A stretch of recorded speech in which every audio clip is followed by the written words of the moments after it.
আসসালামু আলাইকুম দর্শক বন্ধুরা, কেমন আছেন সবাই? দেশ এবং দেশের বাইরে যেখান থেকে এই মুহূর্তে আমাদের আজকের এই প্রোগ্রাম দেখছেন সকলকে স্বাগত জানাচ্ছি। দর্শক বন্ধুরা, আজকে চলে আসছি নীলফামারী জেলার কচুকাটায়। আজকে একটি কমলার বাগান থেকে কথা বলছি। এটি হচ্ছে চাইনিজ কমলা। এখানে কয়েকটি প্রজাতির কমলা চাষ করেছেন এই এলাকার দমি উদ্যোক্তা আব্দুল মতিন ভাই। তিনি মূলত পেশাগতভাবে সরকারি একটি চাকরির সাথে জড়িত রয়েছেন। এর পাশাপাশি যে একটি নার্সারি পরিচালনা করেন, সেই সাথে তিনি এই ফল চাষের সাথেও জড়িত হয়েছেন। তার এখানে বাগান একটি গড়ে তুলছেন। এখানে চাইনিজ কমলা চাষ হচ্ছে, এছাড়াও আরও কয়েক প্রজাতির কমলা রয়েছে যেগুলোর আমাদের দেশে এখন সম্ভাবনা দেখা যাচ্ছে। তো আমরা আজকে এইসব কমলা চাষ সম্পর্কে জানবো, বিশেষ করে কোন ধরনের মাটিতে হচ্ছে, এর বিশেষ কী কী যত্ন নেওয়া হয়, এবং এই চাইনিজ কমলাটা আমাদের দেশের মাটিতে কেমন স্বাদ হচ্ছে, বাজার চাহিদা কেমন, এসব বিষয়ে জানবো। আশা করছি ভিডিওটি না টেনে পুরোটি দেখবেন। চলুন শুরু করা যাক।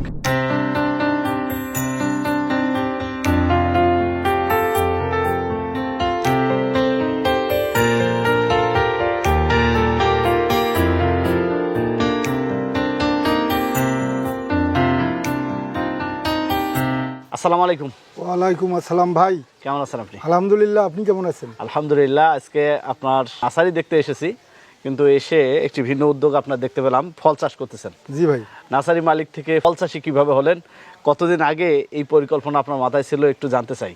বিশেষ করে এই যে চাইনিজ কমলা, দার্জিলিং কমলা, আরও কয়েক প্রজাতির কমলা চাষ করতেছেন, এসব বিষয়ে একটু বলবেন। আসলে এই পুরো হিস্টোরি বলতে গেলে সময়ের দরকার। আমার আব্বা 1992 সালে যখন নার্সারি শুরু করছিলেন, তখন আমি ক্লাস 3-তে পড়ি। তাই সেই সময় থেকে গাছের প্রতি আমার একটা টান যেন। আব্বা নার্সারি শুরু করছিলেন বসতবাড়ির আশেপাশে আর কি, আমি লেগেছিলাম আর কি।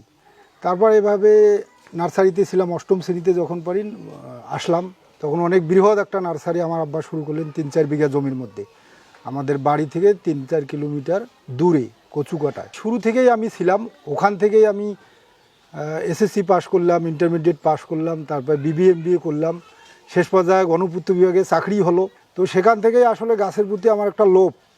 তারপর আমরা চারা তৈরি করি, চারা বিক্রি করি, কিন্তু আসলে মাদার প্ল্যান করি না যে আমরা নিজে চাষ করব, নিজে উদ্যোক্তা হব, যে আমার কমলা বাগান থাকবে, মালটা বাগান থাকবে, আনার বাগান থাকবে। এরকম একটা আমার স্বপ্ন হয়ে গেল। আমার যে এলাকায় বাড়ি, আসলে এইদিকে আমাদের উঁচু জমি অত নাই। এটা উঁচু জায়গা, এটা পাশে, এটা অবশ্য আমার শ্বশুরের একটা জায়গা। আচ্ছা। তো এই জায়গায় আমি দেখলাম আর কিছু কমলা গাছ লাগা যায়।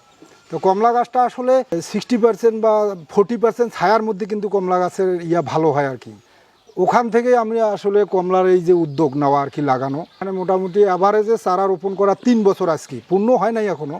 আমি জানুয়ারির দিকে লাগাইছিলাম, এখন জানুয়ারি আসলে তখন 3 বছর হবে। আল্লাহর রহমতে এইবার দ্বিতীয় ফলন পাইলাম। আল্লাহ ছাড়া কথা বলা যায় না। এই ফলনটা আসলে অবাক। আমি মানে গাছের পাতার চেয়ে ফলন বেশি। তো সেক্ষেত্রে যদি আমি চাকরি না করিয়া যদি আমি ডিরেক্ট শুধু উদ্যোক্তায় হইতাম, তাহলে কিন্তু পাতার চেয়ে ফল বেশি গাছে থাকতো। কেননা আমি প্রপার যত্নটা করতে পাইলাম না, সঠিক স্প্রে দিতে পাইলাম না, বিধায় অনেক ফল ঝরছে।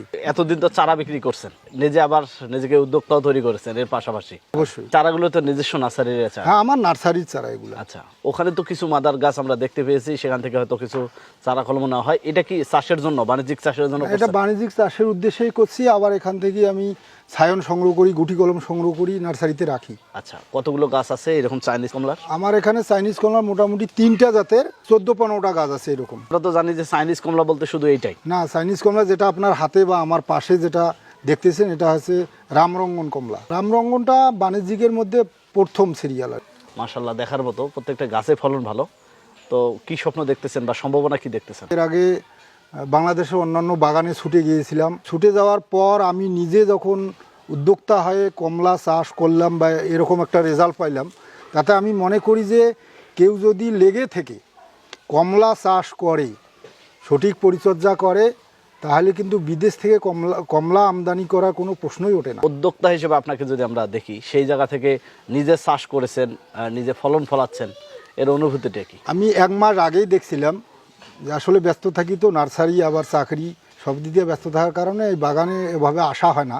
দেখা যায় যে মাসে একদিন যদি আসলাম, যখন কাঁচা কাঁচা ফলগুলো ছিল, পরিপক্ক শুরু হয় নাই, তো আমার মনটা ভরে গিয়েছে। আসলে আমি বিক্রি করি টাকা পাবো, এই কারণে মন ভরে নাই যে আমাদের এই যে নীলফামারী জেলার কচুকাটার মাটিতে পাতার চেয়ে ফল বেশি কমলা, এবং সেটা অবশ্যই মিষ্টি হইতেছে। এটাতে আসলে মানে বলার আর কিছুই থাকে না আমার। মানে আমি এত আনন্দিত। এই কমলাগুলো বিক্রি করলে আমার এখানে মোটামুটি 10-12 মন কমলা হবে সব গাছ মিলে। ভেতরে আছে, হয়তো দর্শককে ওইভাবে দেখাইতে পারতেছি না।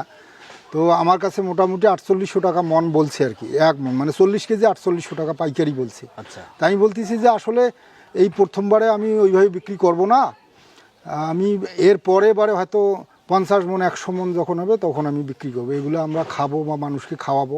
ফলন দেখিয়া কমলা রেজাল্টটা পেয়ে সবাই শুধু চারার জন্যে আমাকে আবেদন করতেছে। চাইনিজ কমলাটা প্রোগ্রামের মাধ্যমে এর আগেও আপনাদের দেখেছি, সেগুলো চাষ হতো যশোর, ঝিনাইদহ, চুয়াডাঙ্গার এই সাইডে প্রচুর পরিমাণে এটি চাষ হয়। এখন আমাদের উত্তর অঞ্চলেও এই কমলা চাষ হচ্ছে। এখানে তো আরও অন্য জাতগুলো রয়েছে, এটার ফলনটা কেমন? এই যে দার্জিলিং কমলা, যেটা দার্জিলিং কমলার ফলন আসলে বলা যায় এটার চেয়েও বেশি, কিন্তু ওটা রস বেশি হওয়ার কারণে ফলগুলো আটকাইতে পারি নাই। আচ্ছা, অত সময় দেওয়ার পাই নাই, কখন কি স্প্রে করা লাগে এই স্প্রেটা করতে পারি নাই। এইগুলো ফলের চেয়ে দার্জিলিং কমলায় ফল বেশি ছিল। দার্জিলিং কমলাটা তো অনেক বড় হয়, চারটার মধ্যে 4টে বা 5টায় 1 কেজি হয়। সেটা কি যত্ন নিলে ভালো ফলন সম্ভব? না, যত্ন বা ওই যে বলছিলাম যে একটু লেগে থাকিলে, যারা অরিজিনাল চাষি শুধু চাষ পর্যায়ে লেগে থাকে তাদের ক্ষেত্রে আসলে কেউ যদি 20টা কমলার চারা রোপণ করিয়ে 20টা চারা দেখাশোনা করে, আমার মনে হয় 20টা চারা থেকে 1-2 লক্ষ টাকা সম্ভব।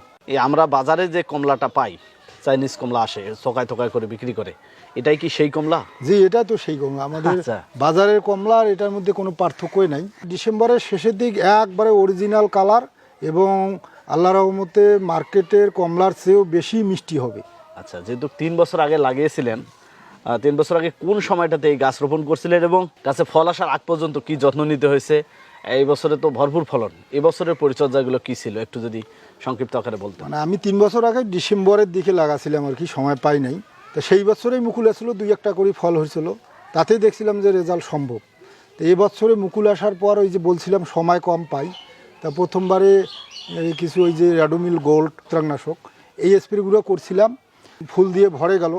ভরে যাওয়ার পর মাঝখানে আসলে ওইভাবে স্প্রে করার সুযোগ নেই। মাঝখানে হয়তো বা এই যে করা আসার পর ওই যে করা যাতে না ধরে এই স্প্রেগুলো করা দরকার ছিল, আমি ওইভাবে স্প্রেটা প্রপার সময়ে করতে পারিনি, এটা আমার দুর্বলতা। ওই রকম 3 টাইম যদি স্প্রে করা যায় আমার মনে হয় পাতার চেয়ে ফল বেশি থাকবেই। বছরে কোন সময়টাতে ফুল আসে?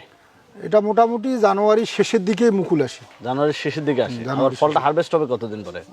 ডিসেম্বরে হারভেস্ট হয়, ডিসেম্বর মাসেই। মানে হারভেস্ট হওয়ার 1 মাস পরে আবার ফুল চলে আসে? আবার ফুল চলে আসে। এই মুকুল ফলে পরিপূর্ণ হইতে হইতে আবার ডিসেম্বরে একেবারে হারভেস্ট হয়। মানে কমলাটা একটু দীর্ঘমেয়াদী সময় লাগে, কেননা কাঁচা কমলা তো মার্কেটে কেউ কিনবে না। জি জি। এখন এই পরিপক্ক এই যে কালার আসতে কিন্তু মোটামুটি আবার 2 মাস সময় লাগে। দীর্ঘদিনের এই নার্সারি ব্যবসায় অনেক চারা হয়তো অনেককে দিয়েছেন। বাণিজ্যিক বাগান কি আমাদের উত্তর অঞ্চলে হয়েছে? আমাদের উত্তর অঞ্চলে বাণিজ্যিক বাগান যে 500, 2000, 3000 গাছের এরকম নাই, তবে মোটামুটি 200, 300, 500, 400 আমাদের নীলফামারীতেই। গত বছর নীলফামারীতেই আমি এই চায়না কমলার চারা দিয়েছিলাম ওনাকে, মনে হয় 250-র মতো। তা উনি কিছু সংখ্যক গাছে শুধু কমলা নিয়েছেন। উনি সেদিন আমাদের নার্সারিতে এসে আবার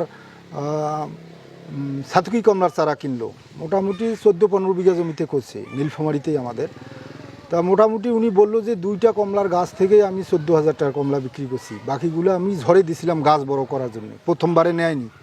তা সেই ক্ষেত্রে দেখলাম যে আসলে নীলফামারীতে কমলা চাষের ফিডব্যাক ভালো। আচ্ছা, কোন ধরনের মাটি আপনাদের এটা? এটা দোআঁশ মাটি আমাদের। দোআঁশ মাটি? জি। আচ্ছা, বিঘা প্রতি কেমন চারা লাগে এটা? শতকে 8টা হয় তো।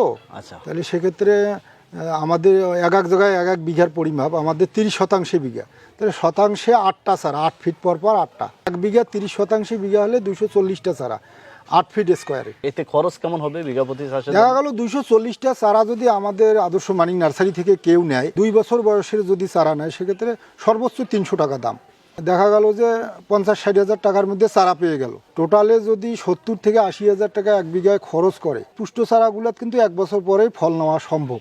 আচ্ছা, তাহলে 1 বছর পরেই 240টা গাছ, একটা গাছে 1000 টাকা বিক্রি করলে দেখা গেল যে আপনার 2.5-3 লক্ষ টাকা। এই জমিগুলোতে তো অন্য ফসলও করা যাবে। হ্যাঁ, অন্য সাথী ফসল হিসাবে মরিচ চাষ, বেগুন চাষ, পেঁপে চাষ, তারপর আপনার পটল চাষ, সাথী ফসল হিসেবে এই চাষগুলো কিন্তু করতে পারবে।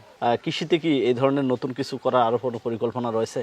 আমার আসলে কৃষিটা খুব ভালো লাগে, কেননা আমরা যারাই যে কোম্পানির মালিক হই, বাংলাদেশে হোক বিদেশেই হোক, সবশেষে কিন্তু কৃষির অবদান একটা থাকে। কেননা আমরা যদি কৃষি না করি সে আমেরিকায় যদি আপেল চাষ না করে তাহলে আপেল কিন্তু আমরা পাই না।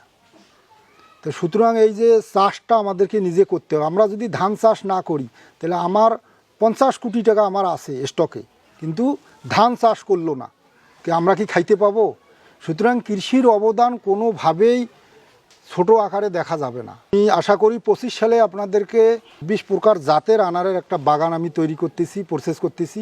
এই 26 প্রকার আনার আমি চাষ করব, বাংলাদেশে একটা আনারের সফলতা নিয়ে আসব। আমরা দেখেছি আমাদের দেশের রেমিটেন্স যোদ্ধা যারা প্রবাসী ভাইয়েরা, ওরা কিন্তু দেশের বাইরে বসে দেশে বাগান করার পরিকল্পনা করে।